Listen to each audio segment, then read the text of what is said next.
fuerte déficit público que alcanzaba el 7% de la administración mexicana a inicios de 1994, por lo que el gobierno central lanzó diversos instrumentos, entre ellos los tesobonos, que no sirvieron para despejar las dudas y la falta de confianza existente entre los inversores internacionales. En consecuencia, estos rápidamente optaron por vender sus obligaciones, vaciando así las reservas internacionales del Banco de México. Lo anterior provocó una fuerte devaluación de la moneda local e incrementó la deuda que, a su vez, se encontraba respaldada en dólares. Para dar respuesta a cuál es el plan de política fiscal que es aplicable a este caso, es necesario primero definir qué es una política fiscal. La política fiscal se entiende como las decisiones que toma el gobierno para aumentar o disminuir las recaudaciones de impuestos y gastos públicos en busca de mantener una estabilidad económica.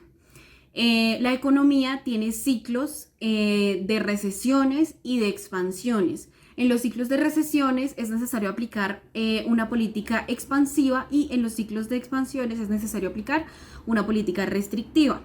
Teniendo en cuenta esto, para la crisis del 94 es necesario aplicar una política fiscal expansiva debido a que esta está en un periodo pues de recesión económica en donde el desempleo ha aumentado, los ingresos y consumos disminuyen. Entonces, para poder mantener una estabilidad económica, el gobierno tiene que reducir los impuestos y aumentar los gastos públicos. Reducir los impuestos para que así aumenten las rentas de los ciudadanos e incentivar el consumo para aumentar el PIB. Y aumentar los gastos públicos para con esto crear trabajo y combatir el desempleo. Teniendo en cuenta que decidimos inclinarnos hacia una política expansiva, vamos a pasar a explicar el por qué y el cómo funcionaría esta política expansiva. Entonces vamos a dibujar acá en la gráfica la curva ISLM, donde este es el interés, este sería la renta. Entonces les voy a voltear la cámara para que puedan ver lo que voy a hacer en el tablero. Bueno, entonces a continuación les voy a mostrar cómo es la gráfica. Aquí ya tenemos lo que es el interés y lo que es la renta. Entonces vamos a empezar con el modelo LM. Entonces hacemos la línea que representa. Entonces esto es LM, que lo podemos hablar en términos de dinero. Y esta sería la gráfica IS. IS, entonces acá IS. La IS se refiere más a los bienes. Listo. Entonces, en el momento en el que se cruzan estas dos gráficas, la IS y la LM, es donde se crea el punto de equilibrio. Entonces aquí sería la renta 1, interés 1. Entonces, para la política fiscal que nosotros queremos aplicar, que pues es una política expansiva, esta curva IS se va a mover a la derecha. ¿Por qué? Porque aumenta el gasto público, que lo que eso hace es generar empleo. Al generar empleo, la renta aumenta. Entonces, espérenme, hacemos la otra línea para mostrarles gráficamente.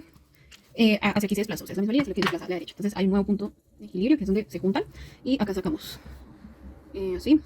Listo, entonces acá habría una renta 2, esto es renta 1, y acá habría un interés 2. Entonces, lo que podemos deducir de esto es que cuando se aumenta el gasto público y se genera más empleo, la renta aumenta. Pero entonces, al aumentar la renta, también aumentan los intereses, porque entonces ya hay como un aumento de demanda del dinero. Este aumento en los intereses nos genera una desestimulación para los inversores, o sea, porque es más difícil conseguir un préstamo con un interés 2, que es más alto, que con un interés 1, que es más bajo. Entonces, esas serían como las consecuencias de aplicar esta política fiscal expansiva. Pero pues lo que nos permite esta política pues es volver pues a regular la economía pues del país, volver como a activarla, porque pues si ven, aumenta la renta y así vamos jugando pues con la economía. Ahora, como director del Banco Nacional de México, debo proponer una política monetaria expansiva, pero antes de seguir, es importante definir qué es una política monetaria expansiva. Este es un típico de política monetaria que se caracteriza por tratar de estimular el tamaño de la oferta monetaria de un país. Por lo tanto, a través de una política monetaria expansiva se busca encaminar hacia el crecimiento económico y la creación de empleo por parte de las empresas de ese país. En este caso concreto, tenemos que hablar de una política monetaria que consiste en operaciones en el mercado abierto a través de la inyección de dinero en México. Por lo tanto, para hacer frente a la crisis, se debe recurrir a un paquete de rescate que consiste en la inyección de varios millones de dólares provenientes del Fondo Monetario Internacional de los Estados Unidos y de otros organismos internacionales que manejen dólares para estabilizar así, valga la redundancia, el precio del dólar en el país y tratar de contener la crisis y no afectar a los demás países de la región. Véanse las gráficas a continuación. La primera gráfica hace referencia a la crisis, a cómo está la economía de la crisis, y la segunda, cómo se comportaría después de este paquete de rescate.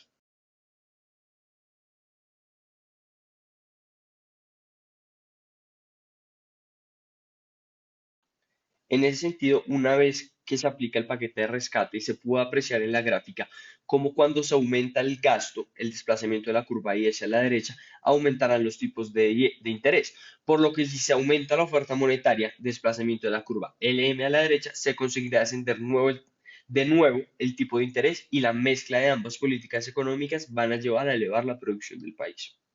Para dar respuesta sobre cuál es la importancia del plan macroeconómico presentado por nosotros, considero que la importancia de este plan radica en la aplicación de una política expansiva, ya que con la recesión presentada en el país vemos que los ingresos han disminuido, igual que el consumo de las personas.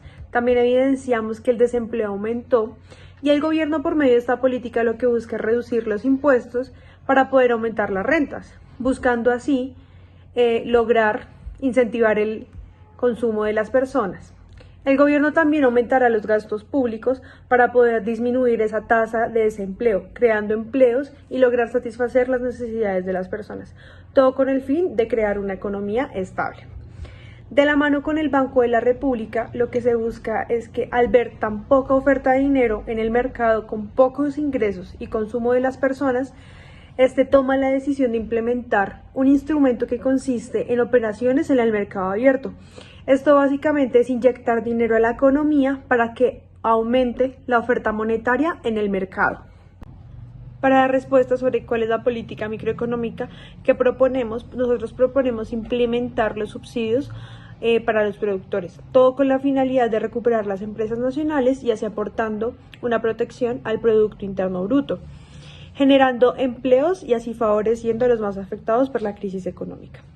Este es un respaldo que le da el gobierno para generar mayor producción, ingresos y consumo a la economía, buscando fortalecer un sector muy importante en la economía por su interés social y su interés en generar empleos y bienestar para los sujetos por sus ingresos y sus consumos.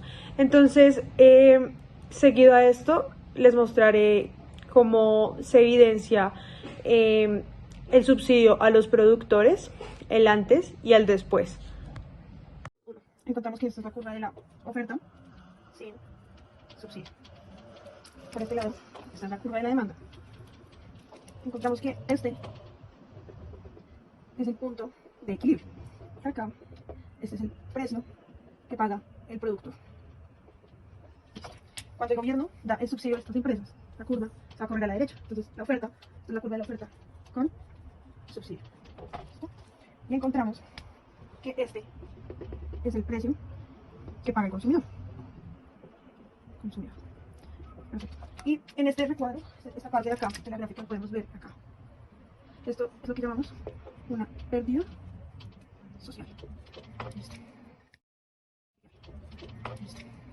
Respecto al primer punto, que es el primer punto, el punto de equilibrio, encontramos que este es el punto de las cantidades. Y este es el punto de las cantidades, pero con subsidio. Entonces acá podemos ver evidenciada la gráfica del subsidio. Bueno, ahora vamos a explicar las consecuencias a corto y largo plazo según el enfoque económico. Entonces, para explicar estas consecuencias, vamos a utilizar la gráfica de la demanda agregada, que en este caso la vamos a representar con color azul. Entonces hacemos una línea. Esta es la curva de la demanda agregada. Graficamos entonces la oferta a corto plazo, que la vamos a graficar con color rosado. Entonces la oferta, oferta a corto plazo. La oferta a corto plazo. Y por último, con color amarillo, vamos a graficar la oferta a largo plazo. Entonces, esta es una línea recta. Acá, oferta a largo plazo. Listo. Entonces, entendemos que acá está el punto de equilibrio en donde cortan todas. Y vamos a unirlos. Entonces, entendemos que acá queda Y1 y P1. Listo. Bueno, lo que pasa en una economía como la de México es que está en un periodo de recesión. Entonces, ahí sucede que la curva de oferta a corto plazo se desplaza hacia la izquierda. Cuando está en este fenómeno, en este periodo de recesión, se desplaza hacia la izquierda. Entonces vamos a dibujar el desplazamiento hacia la izquierda. Listo, entonces, al desplazarse la curva hacia la izquierda, entendemos que, aquí quedó el nuevo punto, vean, nos da una menor producción por un mayor precio. Entonces, pues es algo que no nos conviene. Entonces, aquí es donde entra la política que nosotros queremos aplicar y donde entran las consecuencias de esta política. Entonces, lo que hace esta política es que la política monetaria desplaza la curva de demanda agregada hacia la derecha. Entonces, vean, al desplazar la curva de la demanda agregada hacia la derecha, acá está, demanda agregada, lo que logramos es que vuelven a tocarse las tres, teniendo así que hay un precio mayor, ¿sí? Pero un nivel de producción igual al que se esperaba. Entonces, estas políticas se realizan para contrarrestar así la caída de la producción. O sea, es que esto no puede pasar. Esta caída de la producción, lo que busca entonces las políticas monetarias es cambiar esto y que suba otra vez y vuelva a un nivel de producción óptimo. El plan ideado por nuestro grupo responde a una escuela keynesiana, en donde el Estado interviene en la economía para salvarla. En ese sentido, se entiende que la teoría keynesiana aboga por el aumento del gasto público para estimular la demanda agregada, incrementando así la inversión, el empleo y la producción. En este caso, para salvar a México de la crisis, se pone una inyección de dinero por parte del Estado, reducción de impuestos, aumento del gasto público y subsidios a las empresas, y de esta manera el Estado tome las riendas para poder salir de la crisis que vive en México. El plan ideado por nuestro grupo responde a una escuela keynesiana, en donde el Estado interviene en la economía para salvarla. En ese sentido, se entiende que la teoría keynesiana aboga por el aumento del gasto público para estimular la demanda agregada, incrementando así la inversión, el empleo y la producción. En este caso, para salvar a México de la crisis, se pone una inyección de dinero por parte del Estado, reducción de impuestos, aumento del gasto público y subsidios a las empresas, y de esta manera el Estado tome las riendas para poder salir de la crisis que vive en México.